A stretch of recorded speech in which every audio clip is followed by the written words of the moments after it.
Alors j'écris ces lignes, avec les mesures d'un stick pour endiguer la propagation du virus, vous vous faites bien chier. Bah ouais les gars, vous pouvez pas sortir de chez vous. Vous allez ni bosser, ni aller à l'école. Et donc, vous en avez du temps. Même si vous pouvez vous cultiver, devenir un sage, un mage de rang S ou un guerrier aux 10 000 pompes. Oh mais bon, regarder des animes c'est aussi bien, et je vous comprends. Même si vous avez déjà vu les œuvres que je vais vous présenter, bah déjà vous pouvez le re-regarder. Et puis oh les gars, ceux qui témoignent des animes sur Netflix, ils ne les ont pas forcément déjà vus. Mais déjà, définissons ensemble les animés à voir pendant cette période de crise. Tout d'abord, vous allez rester coincé longtemps chez vous, minimum 2 semaines.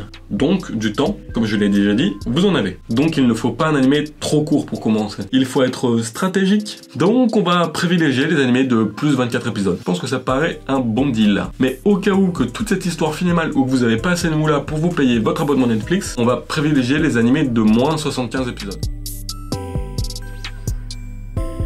Le premier de ma liste étant Spice & Wolf. Il comporte 2 saisons de 12 épisodes chacune, donc si vous faites le calcul, 24 épisodes. La première saison a été produite par Imagine et la seconde par Brainsbase. J'ai pas vraiment d'infos concrètes à propos de Imagine, et Brainsbase a notamment produit Durarara. Donc l'histoire se déroule dans un univers médiéval, plus exactement dans le village de Parsoway. Chaque année, durant la moisson, le village organise une fête en l'honneur de la divinité locale. Une louve avec laquelle les habitants ont passé un pacte avec cette dernière. Mais il s'avérait qu'au fil des générations, ce pacte n'est plus devenu que légende en fait. Avec l'arrivée de méthodes plus modernes pour améliorer le rendement des champs de blé, cette tradition est délaissée. C'est alors que Lawrence, un marchand ambulant, rencontre ou plutôt découvre à l'arrière de sa carriole une femme loup. Bon, en vrai, je pense que vous êtes assez vif pour avoir fait le lien avec la déesse. Elle se prénomme Holo. Elle va suivre Lawrence car du coup, les habitants ne prêtent guère plus attention à elle que ça, quoi. Donc, c'est dommage pour elle, mais bon, elle va vivre sa nouvelle vie, quoi. L'histoire se présente sous 2 aspects. Tout d'abord, la relation entre Holo et Lawrence, et ainsi que leurs aventures commerciales. Donc, les 2 aspects. Les aventures commerciales et monétaires sont intéressantes à suivre. Les 2 personnages se complètent. L'un ayant les capacités de marchand et l'autre ayant le savoir d'une vie centenaire. Et ça couplé avec les rebondissements inattendus, ça rend quand même le tout vachement plus divertissant et donc intéressant à suivre. Quant à la relation entre nos 2 protagonistes, elle va progresser du service mutuel rendu à celui d'un amour platonique et donc à une relation un peu plus profonde et sincère. Et aux yeux des autres, ils seront un couple atypique. Et nous verrons donc un amour sincère et platonique l'un envers l'autre. Et ce, malgré leurs différences. Et ça, c'est beau. L'univers d'une Europe médiévale dominée par la présence de l'église, et ce, avec des paysages tantôt bucoliques, tantôt oniriques, c'est vraiment ce qui nous transporte tout au long de l'aventure. Et tout ça couplé aux OST et à l'opening, ça rend le tout vraiment sublime, les gars. Allez voir par vous-même, c'est pas très long, 24 épisodes, c'est dispo sur Netflix, et moi, je vous envoie à la suite.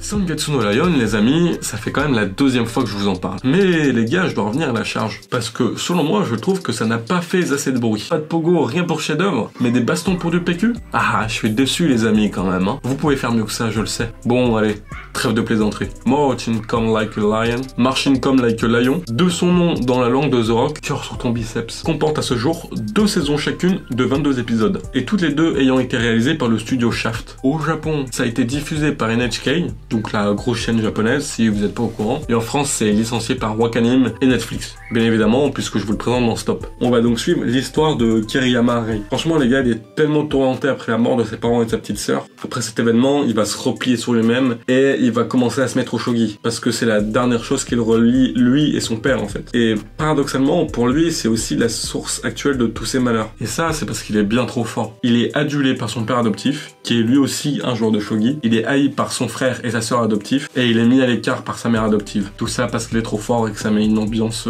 assez délétère dans la famille. Ouais, bref. C'est la merde, quoi. C'est vrai que j'avais quand même plus heureux à vous proposer quand même. Mais c'est une pépite qui envoie de l'étau. Au moins, ça vous fait relativiser sur votre situation. Et avec ce putain de virus, franchement, les gars, sortez pas de chez vous, s'il vous plaît. Qu'est-ce que cet animé est si particulier pour que je me décide de vous le proposer. Il est beau, il est même très très beau. Avec une animation et des dessins qui retranscrivent parfaitement les émotions dégagées par l'œuvre en général. Elle nous fait donc plus facilement voyager. L'immersion est donc totale. Je vais pas trop vous en dire sur celui-là pour ne surtout pas trop vous spoiler, ou même pas du tout, hein. Mais bien plus que son parcours dans le shogi, c'est l'évolution de tous les personnages présents dans cette œuvre qui est intéressante. En passant de Kiriyama au champion invaincu par son sensei dépressif et son rival, et aussi finir sur sa nouvelle famille de substitution. Ils vont tous avoir une évolution ou une non-évolution, mais en soi, leur parcours en est une aussi, d'évolution. Ils vont tous et toutes avoir des épreuves à traverser, et ce même s'ils finissent changer ou non après les avoir traversées ces épreuves-là, et donc des sentiments à comprendre et à surmonter.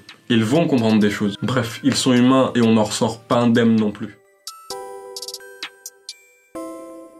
Là, les gars, on rentre dans mon top 3 des animes préférés. Et Code Geass, encore une fois, est connu de nom. Mais au final, en voyant le résultat du tournoi des animés préférés des abonnés de Sofiane, je me dis qu'il mérite un peu plus que ça quand même. Code Geass a déjà 12 ans et il a été produit par le studio Sunrise. On va suivre l'aventure de Lelouch Lampe Rouge. Je tiens à dire que celui qui a donné son nom et son prénom, c'est vraiment une lumière quand même. Je l'admire ce type. Et Lelouch est un lycéen britannicien. Et après une partie d'échecs, il va être pris dans une attaque terroriste. Et par la suite, il va rencontrer la personne qui lui a donné le Geass et ainsi changer sa vie. Et en fait, le Geass, c'est un peu un super pouvoir mais qui passe par les yeux. Comme le Sharingan en fait. L'univers de cet animé est un univers alternatif. Et ce, depuis la France de Napoléon Bonaparte, qui là a gagné la guerre contre les Anglais. Ce qui fait que les Anglais, le royaume anglais, est parti en Amérique et s'est renommé l'Empire britannicien. Tout va basculer quand ils vont découvrir la Sakura Date. Ouais, Sakura Date. C'est une nouvelle source d'énergie quasi infinie, pour remplacer le pétrole par exemple. Et de ce fait, les Britanniens vont construire des robots géants, ils vont péter la gueule à tout le monde et coloniser pratiquement la planète tout entière. Et nous, notre histoire, elle se passe au Japon, dans la zone colonisée 11, qui s'appelle maintenant zone 11. Voilà, c'est plus le Japon, c'est le zone 11. Et les Japonais s'appellent les Eleven. Et ça, c'est vraiment le speech de base. Le point fort de l'anime, c'est pas forcément son gara design, qui va peut-être en faire fuir quelques-uns, mais je vous en prie, restez parce qu'il en vaut le détour. Le point fort de l'anime, c'est son scénario. Et qui est, selon moi, et pour beaucoup d'autres aussi, l'un des meilleurs scénarios que j'ai jamais vu. Et une fin des plus somptueuses. Et rien que pour ça, allez le voir, franchement, c'est super. Allez-y. Vous allez vraiment être en haleine tout du long. Et ça, je vous le garantis. Et c'est vraiment grâce au stratagème et à l'intelligence de Lelouch. Toutes les actions ont une conséquence et ça, vous allez le voir par vous-même. Chaque personnage, même le plus inutile, aura son importance. Oui, même elle. Les combats, les openings, les OST, tout est parfait. Bref, allez le voir. La suite.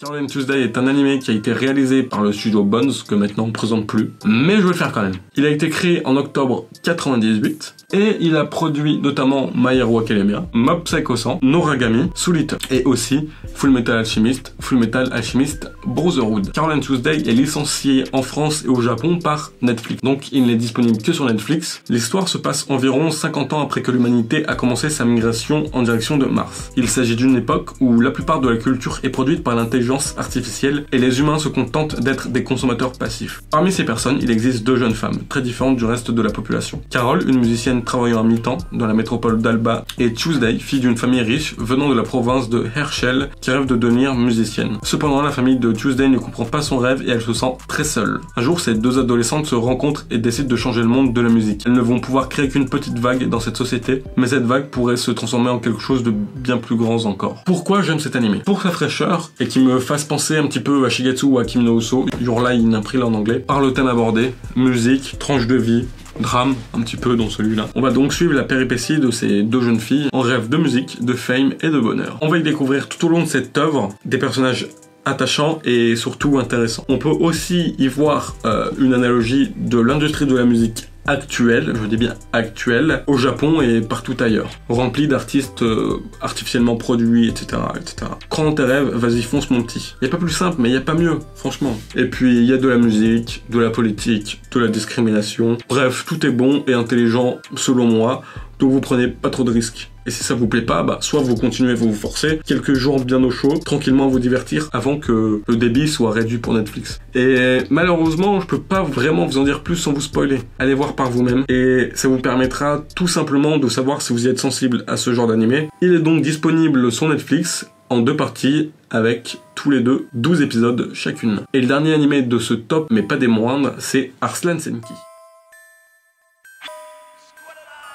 Arslan Senki est à l'origine un roman de Yoshiki Tanaka publié entre 1986 et 2017. La présente œuvre est le manga avec au dessin Hiromu Hanakawa, la mangaka qui a fait entre autres FMA et Silver Spoon. L'anime comporte 2 saisons, une de 25 épisodes et une de 8 épisodes. Toutes les deux sont réalisées par Lidance Film. En France, elle a été licenciée par Wakanim et Netflix. Au Japon, par TBS, en 317 du calendrier Parse. Là, franchement, les gars, je suis obligé de vous le lire. En 317 du calendrier Parse, le royaume occidental de Lusitania, monothéiste, envahit le royaume de Mariam. Andragoras III, roi de Parse, mène son armée et écrase la force d'invasion des Lusitaniens. Le roi Andragoras III est un roi guerrier, un féroce combattant qui est considéré comme invaincu à la tête de son armée. Arslan, son fils, est prince de Parse, sensible et doté d'une carrure fragile et d'un physique peu viril. N'est pas apprécié aussi bien par son père que par sa mère. En l'an 320 du calendrier Parse, les Lusitaniens relancent une attaque contre Parse après leur conquête de Mariam. Conseillé par ses nouveaux camarades, le jeune Arslan devra apprendre à grandir et à changer sa vision du monde s'il veut libérer son pays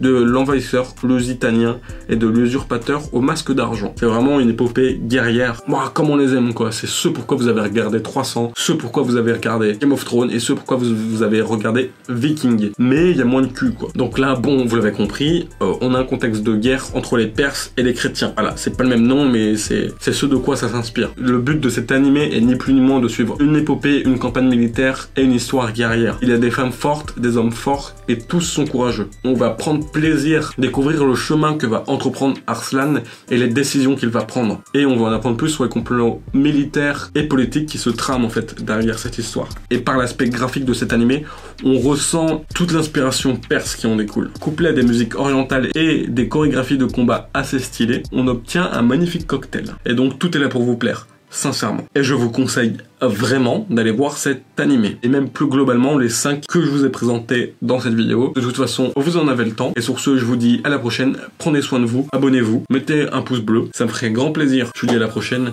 Allez, à plus les gars.